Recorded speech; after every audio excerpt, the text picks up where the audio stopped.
The massaging seats are still going strong. Imagine if Kyle was here, we would need these.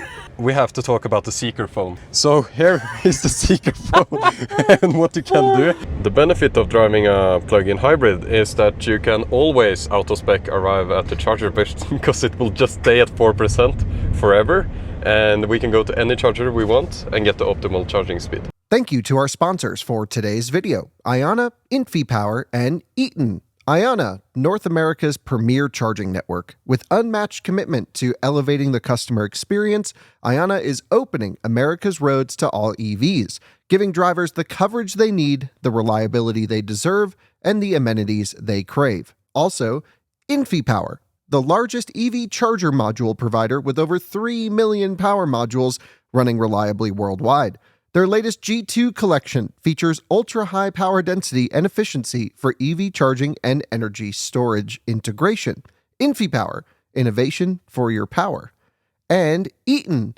Eaton is a one-stop shop for implementing reliable and innovative EV charging infrastructure at your site. Across all applications, Eaton's EV charging infrastructure, hardware, and software gives you the scalability, flexibility, and intelligence you need to charge today and scale up tomorrow. Learn more at eaton.com/EVCI.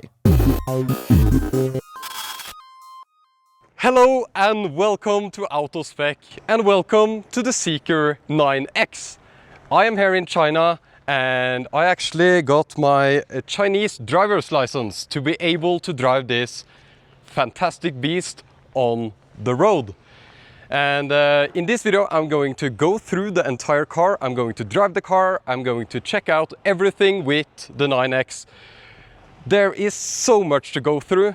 And the first thing I want to mention is that most automakers start out with a combustion car and then they moved out to like plug-in hybrids and then they started making EVs. This is kind of like the opposite route. If we kind of ignore Lynk & Co, which is also a Geely brand, Zeekr started out with a fully battery electric car and now they have moved to a plug-in hybrid. So today I am going to try my best to cover a plug-in hybrid, and we have driven this car. I have been able to check out how it works and it's very, very interesting and unlike any other plug-in hybrid for sure. So first of all, let's go through the powertrain then.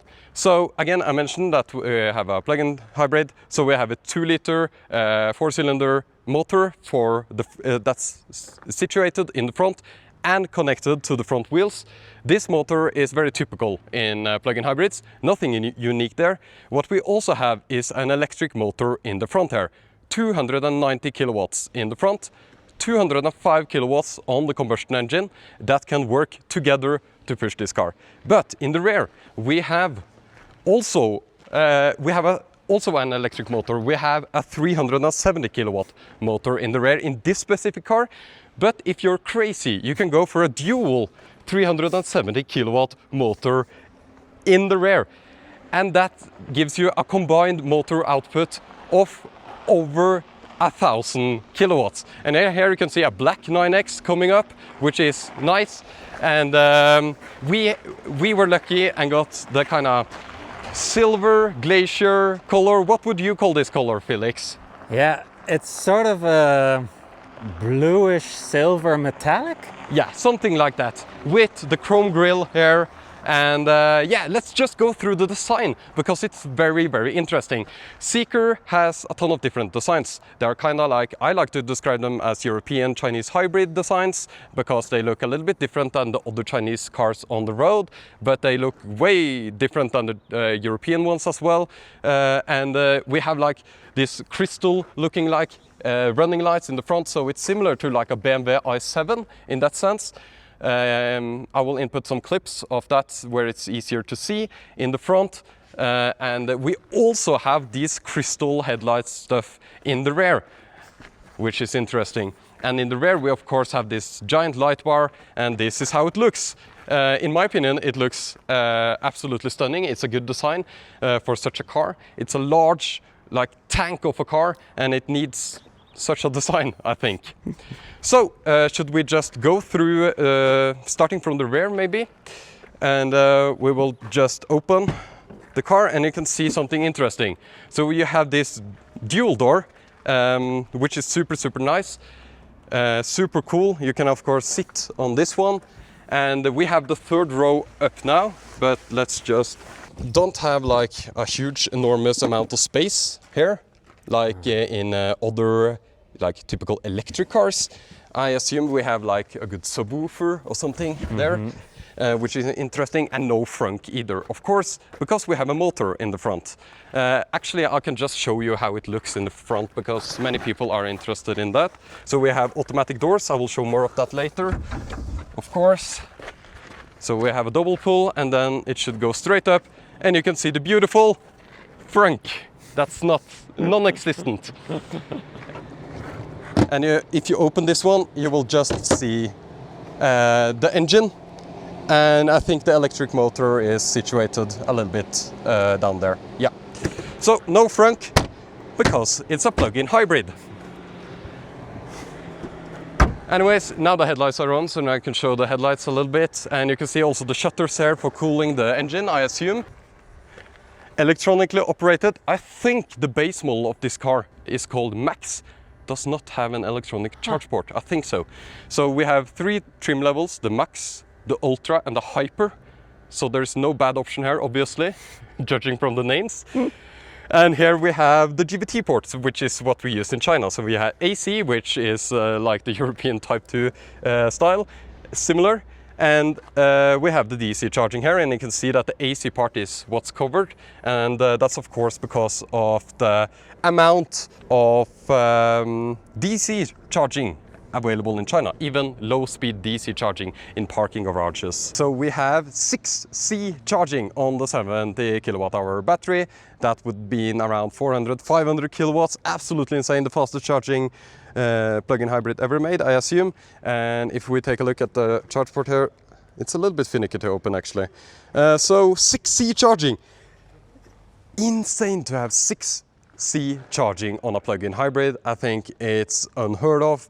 It's so cool because you can actually road trip this car and do use the gas engine for efficiency gains on the highway. Then you can go to a fast charger. Then you can fast charge. Depending on pricing, pricing in China for DC fast charging is so low, it actually makes sense, I believe. And yeah, it's just a crazy car where they just did everything crazy. They didn't skimp on like doing 50 kilowatt DC fast charging or whatever you could expect a normal plug-in hybrid to do. This is a large battery with insane charging. It charges better than most other battery electric cars coming out of Germany, which is insane. So insane charging, insane, absolutely insane car. And I'm wondering if you are able to actually fill gasoline while you are charging. That's something we actually should test. So time to take a look at the interior. First I want to mention that we have a running board. This is optional, right? Because not every car had the running board. Exactly. So you need to spec the running board if you want it, but we have been tripping on the running boards.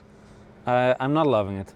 Okay, yeah. The looks. I love the looks. Let's be clear about that. Completely agree. I love the looks, but I've been tripping on this running board going out of the car all the time. It's so low to the ground. It's no issue getting in here without the running board. So I don't know why. I guess people like the look. You want to get to the ground, and then the thing is sort of in the way. That is what I feel almost every time getting out. There's just something annoying here. Yeah, so we are not fans of the running board, but it looks nice on such a car, of course.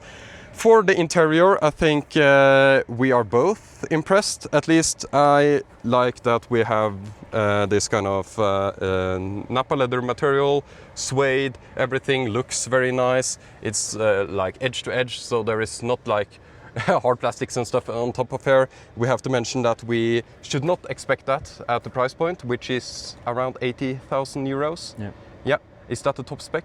Do you know? That is not the top spec, but weirdly enough, the top spec doesn't go that, like no, it might be 90k, but it's about the same price. It's a limited range price-wise. Yeah, and everything has basically the options you want. So if you want a crazy 1,000 kilowatt or 1,300 horsepower drivetrain, of course you can upgrade to that.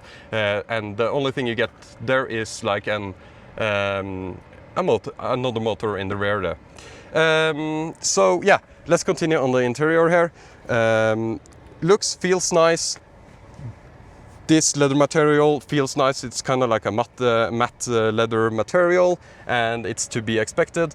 It feels similar to the Zeekr 7X, I would say, which is a considerably cheaper car. But there are some upgrades, like this wooden material here. I think feels great. It feels matte, it feels nice, it feels textured, and you also have that in the middle console here. So you kind of get the feel for a little bit of an upgrade at least. It's not exactly the same as the Zeekr 7X. It feels very Volvo-like, this material, and it's the Nordic 3, correct? Yeah. Yeah, so maybe that has something to do with it. It feels, yeah, it feels nice. It feels even better than the EX90 interior, in my opinion. But of course, that's a lot of personal opinions in that sense when we are not talking about like objective stuff like hard plastics. So yeah, extends all the way down here. You can see the door card. This is kind of like the Zeekr design style, I would say. Mixing and matching a lot of things, and they also have different design languages between their cars, so they look a little bit different. These speaker grills are kind of sharp. Yeah. Somebody mentioned that you can grate cheese on these ones, which is interesting. And the sound system sounds great, doesn't it? It does. It does. Switchgear feels good, but feels also similar to the 7X. And I feel like they could have done more with the switchgear if they kind of want to compete with the Cullinan. Yeah. Because a Rolls-Royce will have a very different switchgear feel than this car. Yeah. Here you can see that we have plastics, and it's not like up to the Cullinan that they themselves compare themselves to, but again, it's also a much cheaper car, of course, but when Zeekr used the word Cullinan, I think they could have done more with the switchgear, because that's such a staple feature of the Rolls-Royce, how it feels. It triggers a bit to make that comparison, and then have this. I drove a Zeekr X, yeah, and that's a luxury vehicle already, yeah, but it gives the same sort of steering wheel vibe as this one. Yeah, I agree. And you have gloss black plastics here, yeah, as well. Yeah. You have these buttons here, and these are also plastic. They don't feel like even Porsche-like or something like that. It's considerably like lower quality in that sense. Yeah. But once we get over to the driving, there are some awesome things with this car as well in how it feels. Automatic doors. Opening wide. But how do you close your passenger door, yes, when you don't have a brake pedal? This is a bit of a... I found out that you need a very long arm to make this easy. But on the... over here you can actually... There's a door. Yeah. So or I can press the brake pedal to close this door. So for the driver, it's nice. For the passenger, it's a little bit annoying, yeah, I would say. So the seating position is SUV-like, I would say. You have like the buttons for adjusting the seating position right here.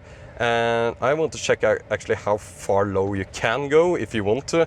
I wouldn't drive this car very low because of the height of the hood and everything. Mm-hmm. I would actually choose a medium position for this car, which is unusual. I usually like to sit as low as possible.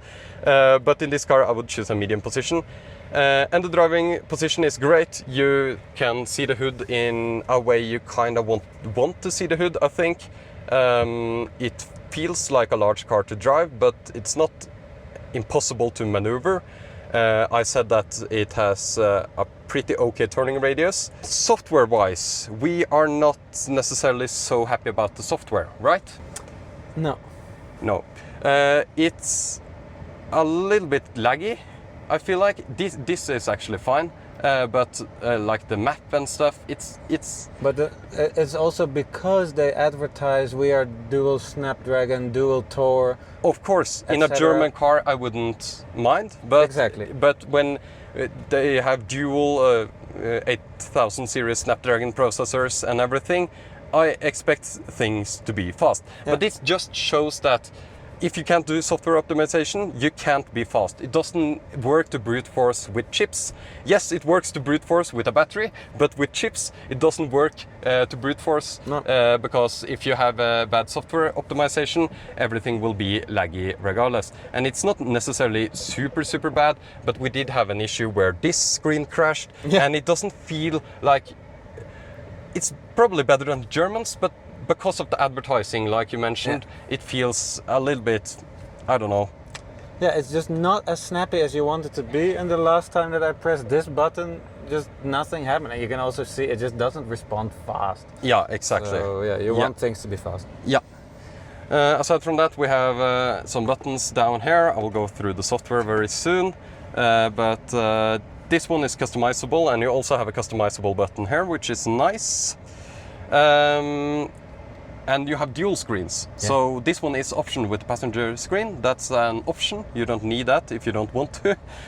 I think it's a little bit excessive, especially taking a look at screen. We will take a look at once we move to the back seats, which is insane, by the way, how that works. So let's actually just run quickly through the software here. So we have some, we actually have an electric tow hitch here, so it can tow. And I saw that in the options as well. All the options can be spec'd with a tow hitch, which is nice if they ever decide to launch this car in Norway, for example. Yeah. Interior, exterior lights. Interior lights are super nice, right? Absolutely, and the way that they vibe with the music at night and stuff like that, it all goes. We never asked for it; it just happened. Yeah, it felt very natural, very Yeah, it feels nice, and it's everywhere. It's up here. Yeah, it's up here, and it's even everywhere. From the speakers, it's nice. Yeah, and synchronized with the speakers, like you mentioned. That's super nice. Okay, energy menu. I think it's important to go through this energy menu on this plug-in hybrid. So you have a plug-in hybrid with a charge limit. It's a little bit finicky, but it works.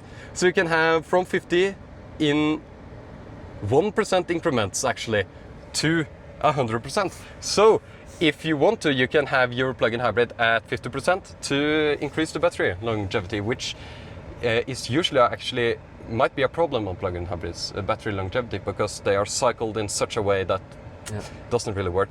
You have battery temperature regulation, so preheating of the battery on a plug-in hybrid. That must be the first. I'm not aware of any competitor. Okay, yeah. And you have the range display in CLTC, VLTC. So CLTC is like, usually it's in free fall with a tailwind. But in this case, like Felix mentioned, a lot of taxi drivers driving around China, and we have been driving in Chinese cities. It's so slow, stop and go traffic. You might actually reach your CLTC range, which is insane. Not on the highway though. Automatically unlocks the charging hatch. Yeah, that's a nice feature. Maintain vehicle to load with low battery. So we have vehicle to load, and I actually saw like AC outlet in the rear as well, which is interesting. And when you have a battery size, I have to mention the battery size in the car. This one has a 70 kilowatt hour battery. That's insane. That's the largest battery in any plug-in hybrid, I believe. I would absolutely, be surprised if anyone has a bigger. So it's an entire Model Y battery inside this car, in addition to the gas engine and everything else that makes this car crazy. So it's an absolutely crazy drivetrain with a 70 kilowatt hour battery. You can option the 50 kilowatt hour battery as well. And I think I need to mention that the battery is a CATL Freeway battery. And usually when I hear the Freeway battery, I get asked a question, because that's usually the like dual chemistry battery from CATL and stuff. But I believe they just use the NMC inside the Freeway kind of casing, because it's a modular casing which fits into many other cars. I think it's just NMC batteries in this car. Wouldn't it be better to have LFP batteries in a plug-in hybrid? It surprises me that they went for this choice, but yeah, it either has to do with the power or the weight, maybe. Yeah, it's too heavy. Yeah. I mean, this car is already more than 3 tons. Yeah, it's probably the weight. Yeah, might be the weight. So that's why we have NMC batteries, and the 50 kilowatt hour and the 70 kilowatt. 55, I believe. It's 55. Okay, yeah. The 55 kilowatt hour and the 70 kilowatt hour should both be NMC chemistry, from what I have read up on this car.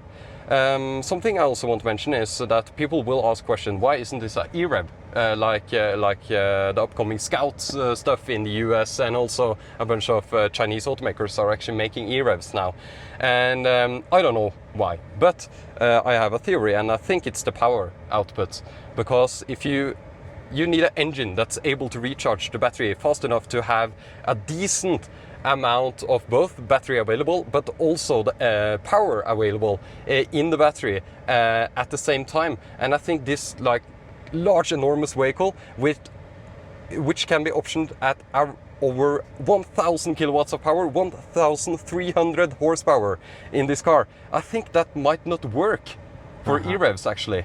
The way you would need an enormous engine for it to be practical in any sense, because you need to actually have a larger battery because of range and everything as well. So I think that might be the reason that this is a plug-in hybrid instead. You mentioned something about the Chinese auto market. Yeah, I mean, even here, when I just spoke to people at a swap station, for example, they just told me that they don't want to go charging. And I think that is the kind of lifestyle that a vehicle like this can help with, that you drive electric because in many places you sort of need it. Yeah. You want it because it makes sense, but this way, yeah, this car, it feels like it can go forever. Yeah, exactly. And then clearly there will be so many plugs because this car will be parked in parking garages all the time. Yeah. I'm not aware of many parking garages where this car will be parked where there are no plugs. So this car needs to have a plug, but then, yeah, there is still this group of people that just doesn't want to be bothered by charging. And especially because we are now actually outside of the big cities doing this Lijiang-Dali road trip. We already visited a gas station without chargers. That still exists in China. I didn't know, but it still exists. So that just shows you that depending on where you live, depending on how you live your life, you might just not want to be bothered, and this offers that luxury. Yeah, and I think it's nice for customers that want, like, this is a no compromise vehicle. They just add everything into it. They don't care really, and that's great, because there are people that are looking for this kind of experience, and that's very nice. Yeah. I would hope for a pure battery electric version. Totally. Regardless. Driving. So we have regen braking, we have a non-low, medium, high. High is not high enough, I think, in my opinion. True. Yeah. Brake assist, we have ECC. So for Kyle, you would do this.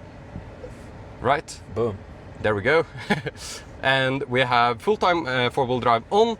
If you don't do that, it will probably be front wheel drive.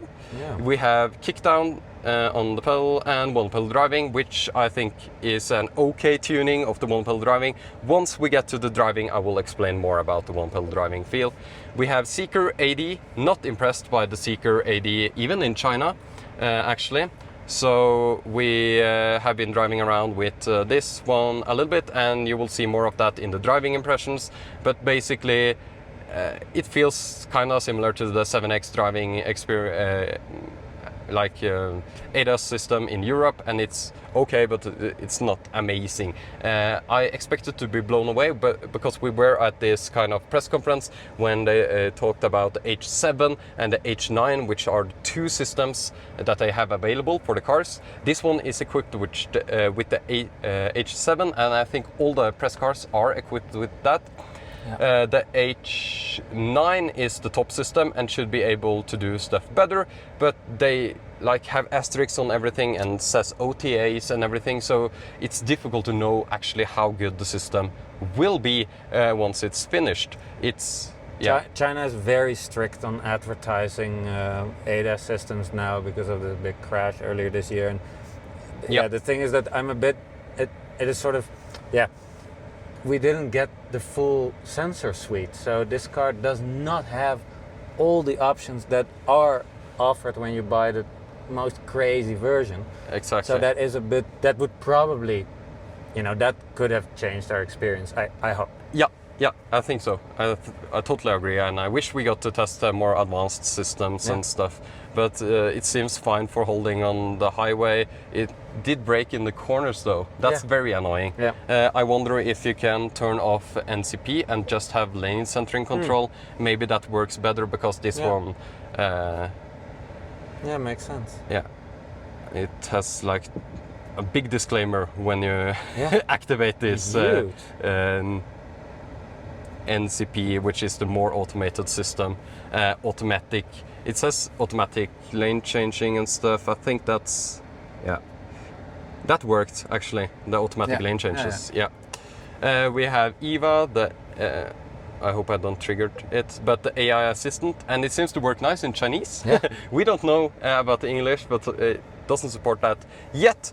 Let's take a look at the safety menu, because we have sentry mode, auto activation, so we can have sentry mode in the car. That's the benefit of having a large battery in a plug-in hybrid. You can have all these EV features. Yeah. And yeah, I will talk about that when it comes to driving, because this car is interesting to drive in that sense. So we have sentry mode plus, what's that? 10-channel HD video for more views. Okay. That's an insane sentry Why mode. not? Why not? And yeah, I think driver distraction alert, everything here will be on in Europe and incredibly annoying. In China it's fine. It's you just turn it off and it's off for the rest of the lifetime of the car, which is nice. The way it should be in Europe, but the way it isn't. We have sound and we have karaoke, of course. It's a Chinese car. And oh, this is the color temperature of the screen. Ah, that's interesting.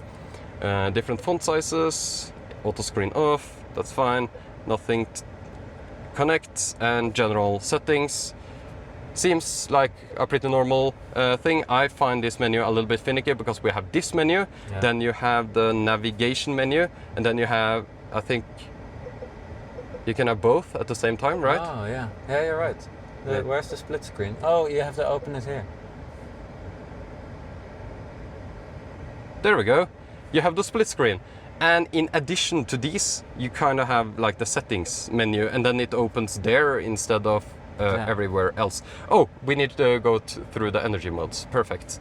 So the energy modes is like a typical plug-in hybrid. I think this is very typical of normal plug-in hybrids in terms of what energy modes you have available. You have EV, which uses the EV drivetrain first, and starts the engine when the battery level is low. We have HEVs, which kind of couples in via a clutch. I'm pretty sure I talked to the engineer, and that's what he told me, that we have a clutch disconnect for the motor that enables on the highway. We felt it on the highway, right? Totally. Yeah.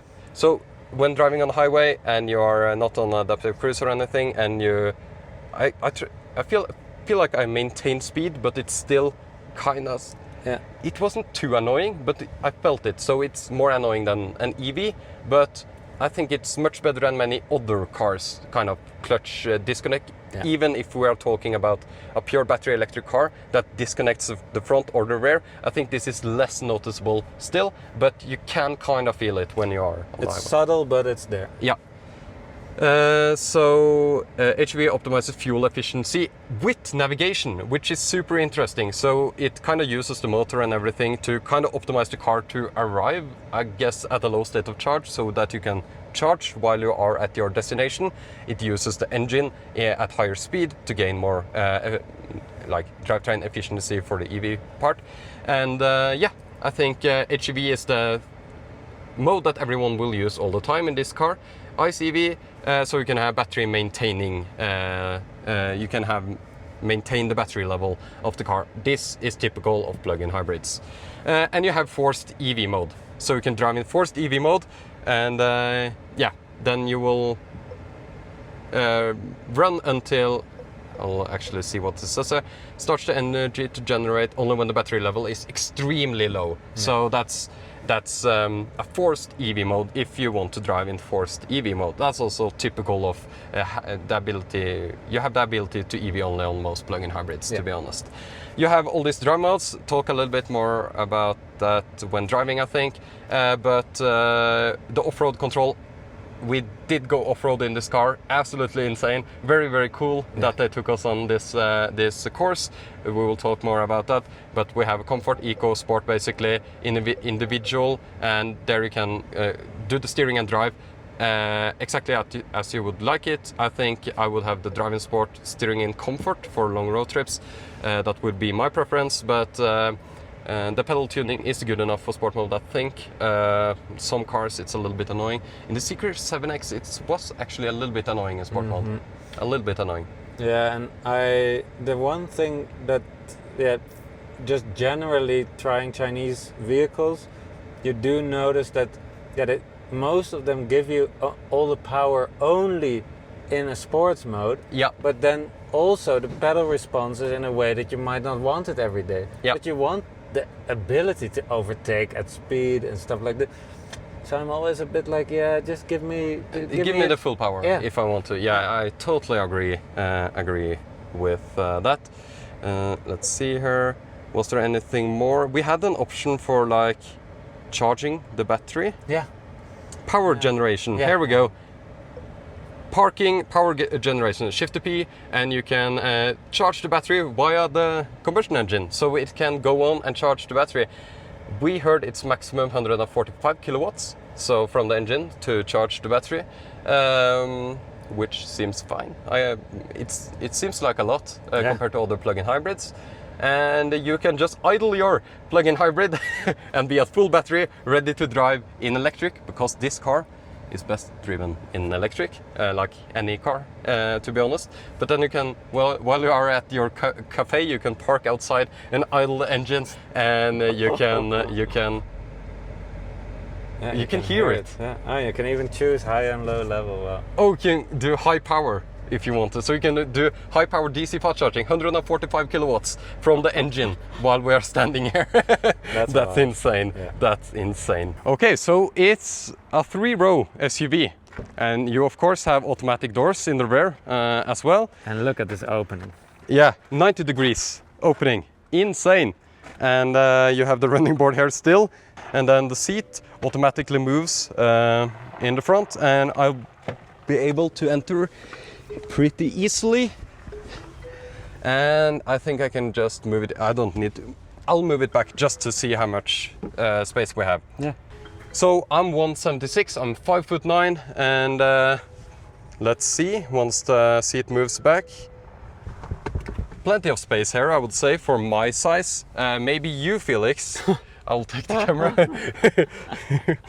I think I need to move the seat there. But you can see, how is your space? Well, that's not bad actually. Yeah? I'm impressed. You're impressed? I could see myself road tripping for Yeah. decent amount of hours. And you are how tall? 185. 185. So yeah.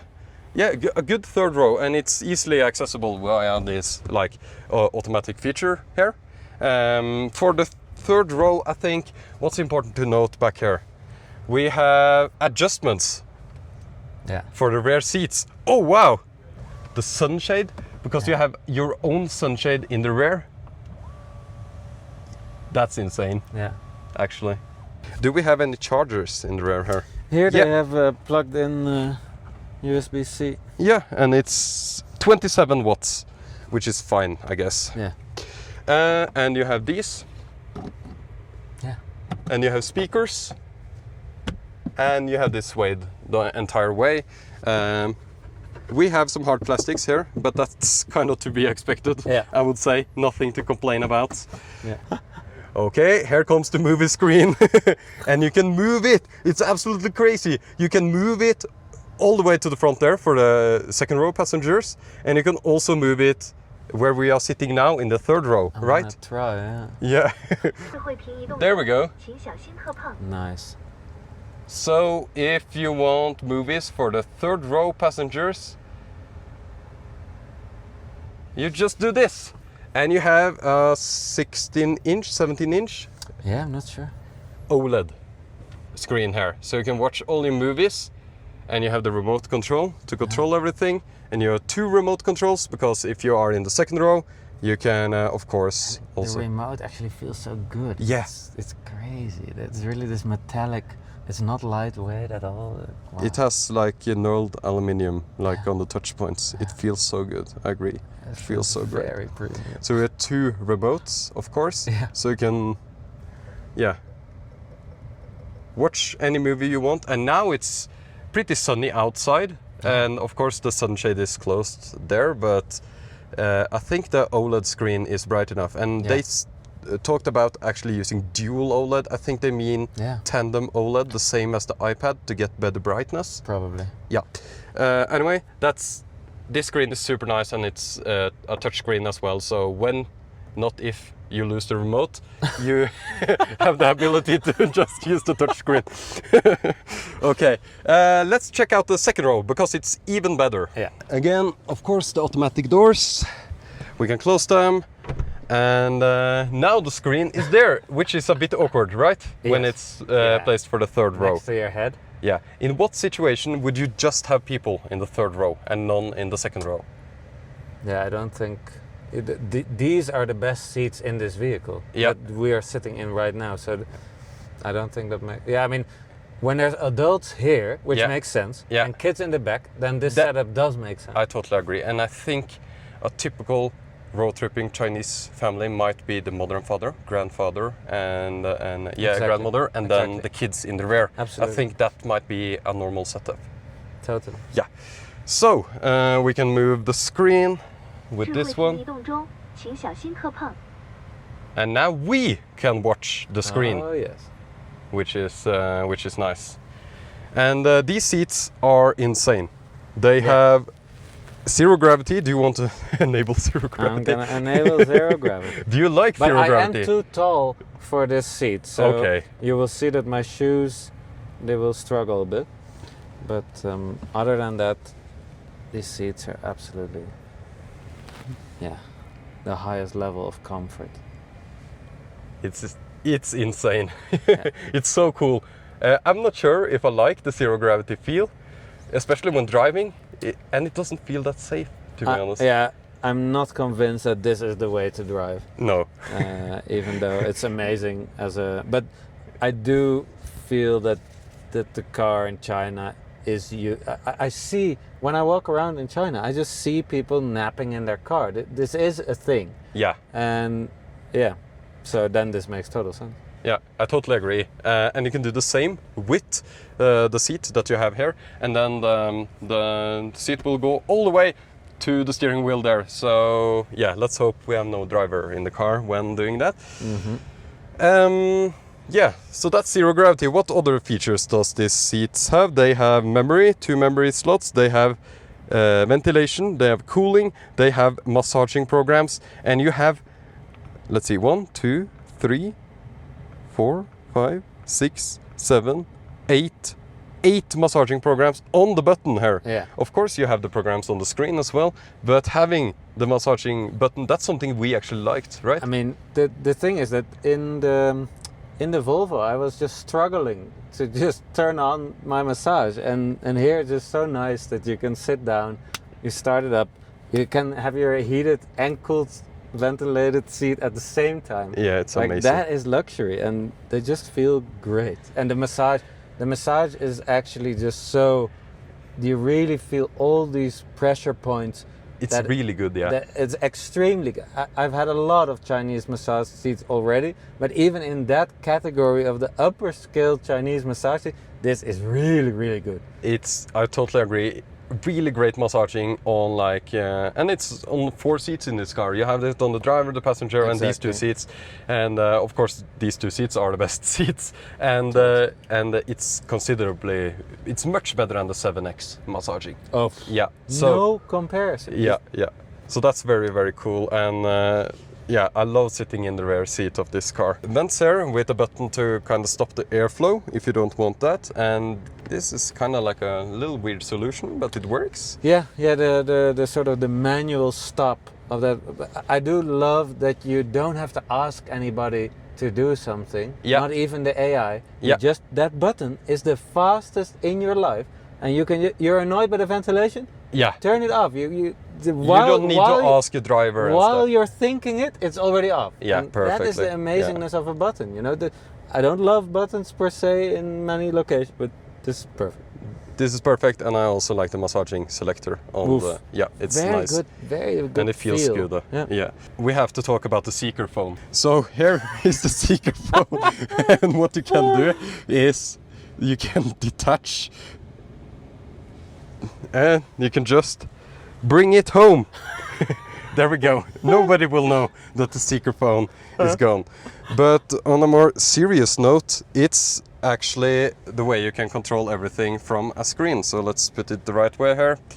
Here you have all the adjustments in the car, just as if it was actually placed right here, which is so interesting. And here you can adjust everything from like the smart fridge, which I will show you very soon. You can adjust the lights, like I did last night. And yeah, you can just basically adjust everything. You can have a remote control for your screen when you lose your remote control. I'm not sure if this is a good solution, actually. Yeah, you gotta wonder like what, but the nice thing is that if let's say I'm alone in this car, Yeah. and then I can take that thing, phone, whatever, and I can lie it this way and just put it somewhere here within reach of my hand. Yeah. And that does create this possibility of me changing whatever the temperature without even getting out of my zero gravity position. So it is extreme, Yeah. but you know, if you want to deliver us this crazy luxury that is actually promised because of the Cullinan comparison. Yeah. That is, I haven't even been, I've never sat in a Cullinan. So yeah, then I think it is the level that you can that's actually a very good point. Having the ability to control everything yourself, that's a luxury that I believe actually is important. So this one feels a little bit smaller than it usually would in a car like this due to the ability to remove it. Yeah. But it doesn't really matter when you have all the entertainment here, I think. Yeah. So I agree. yeah. And we have a fridge. Of course. And this fridge can be set to, which is interesting, there we go, 50 degrees Celsius for heating, or we can go cooling and then you can go down to minus something, -6. Not bad. So not bad. And this is very typical of Chinese cars. It is crazy how low you can go in price point and find fridges in Chinese cars. Yes. That amazes me. The thing is that summer temperatures in the cities here are just absurd. So Yeah. I do get it. Okay, so we can open the sunshade, open all, and you can also adjust it exactly where you want it, Yeah, and you can see live. It's actually moving live. That's interesting. So precise. Super precise. And you can open this one, and that's also why this thing is on like this sliding thing that's mounted this way, is because you have the ability to have the moonroof open. You have also a sunroof you can open entirely, which is insane. You have everything on this car. There's nothing you don't have. So yeah, it's insanely cool, actually. These ones feel nice and they go down. Yeah, so I like how when you are ripping this car around the track like a normal Imagine customer. Imagine if Kyle was here, we would we would need these. These are installed on just our car for some reason. They thought Kyle would be here, I think. That is there's this automated opener there. Yeah. Oh, it's a hidden compartment, so you can have your gun or something. Every door. That's nice. All the doors have it. All the doors. All the doors. Okay, cool. So we have a secret compartment here. Yeah. Now it's time to get this car out on the road and drive this thing. And I actually drove it in the city and on the highway, and I will show you that now. Okay, so impressions driving over this cobblestone thing is that it feels good. Feels nice. Look at the stance in the mirror. Wow! This is something. It's so silent, so isolated. The steering input is light, like a Rolls Royce. You basically can't hear the traffic outside, inside the car now. So the sound isolation is amazing. Okay, so for city driving, I would say it works fine. It's large, of course, so if you are driving in a tight area, it will probably be a challenge. But like from a smoothness standpoint and everything, it's perfectly fine. Very nice. And it's quite maneuverable, I would say, even though it's large. The massaging is so nice. So while we are in traffic here, I think I'll just review the massaging seats and just say that it's the absolute best massaging seats that I've tried. I have it on maximum intensity and I'm using program number 3, which feels very nice. The only problem I can see with driving such a comfortable, nice car on like so harsh roads is that you might damage something because you gain so much confidence going over bumps and stuff. You really get to test like the NVH when you can drive on roads like this. This is nice. Yeah. But yeah, you almost doesn't feel it through the car. True. Now it's time to drive the off-road course. If I just close my eyes and just lay back and put on my massaging seats and just, I'm not sure if I would notice too much of this off-road actually, because it's so isolated and so nice. I think I could sleep in the car while going through the steep hills there, actually, which is interesting. Wow! Look at this! It's so steep, and again, it doesn't show on camera, but Straight down. wow, yeah, it's straight down. Oh yeah, yeah, nice. So you have downhill assist, yeah, Okay. yeah. Great. So driving through the mud here, you can see on the cameras, absolutely crazy. The massaging seats are still going strong. Oh. We're trekking like crazy because there are some real like driving lines there to get through. Oh wow! It's impressive. Wow! Wow! They told us they benchmarked it against the Land Rover and stuff, right? You start to believe it? Yeah, I start to believe it actually. Oh, oh my god.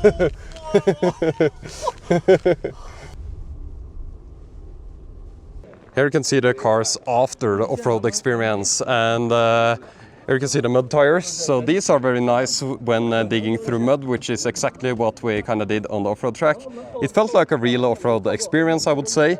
Very, very steep hills, including mud, is definitely a challenge for like the traction systems. Could hear it working really hard. I of course wish that we could drive, but with my lack of experience, it's probably for the better. And you can see the like white silver color with all the mud. So super fun, super nice experience being able to experience these cars in such an environment. And you can see that this is how you, if you are a future Zeekr 9X customer, should drive your luxury car, because they are made capable like this.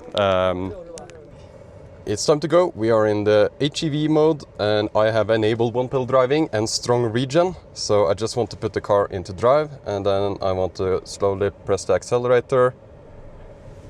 And I kind of want to come to a stop here. It's smooth. Yeah.